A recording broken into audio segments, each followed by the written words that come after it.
आगे बढ़ते हैं, अगली खबर का रुख करते हैं। सरकार ने सांसदों की सैलरी में 24% का इजाफा कर दिया है, जिसकी अधिसूचना भी जारी हो गई है।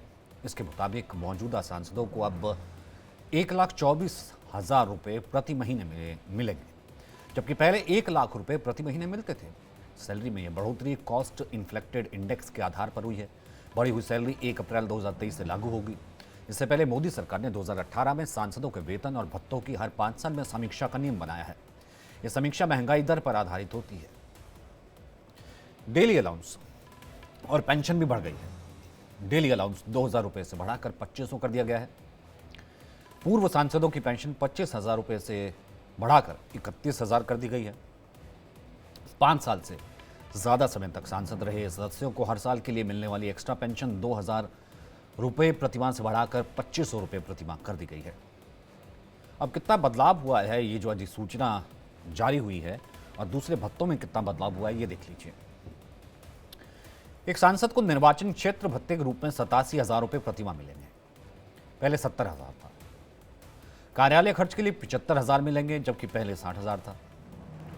कंप्यूटर ऑपरेटर के लिए 50,000 और स्टेशनरी के लिए 25,000 इसमें शामिल है। कार्यकाल के दौरान 1 लाख रुपए का टिकाऊ फर्नीचर और 25,000 रुपये का गैर टिकाऊ फर्नीचर खरीदने के लिए सुविधा मिलेगी। इतना ही नहीं, सांसदों को इसके अलावा भी कई सुविधाएं मिलती हैं।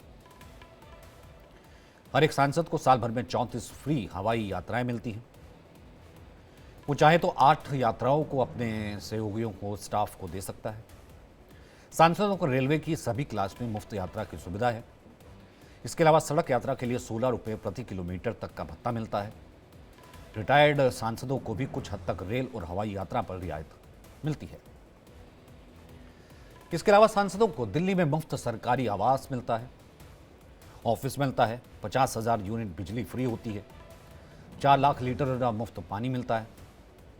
लोकसभा सांसदों के लिए 1,50,000 मुफ्त कॉल और राज्यसभा सांसदों के लिए 50,000 मुफ्त कॉल की भी सुविधा मिलती है। सांसदों को सरकारी और प्राइवेट अस्पताल में सभी मेडिकल सुविधाएं मिलती हैं।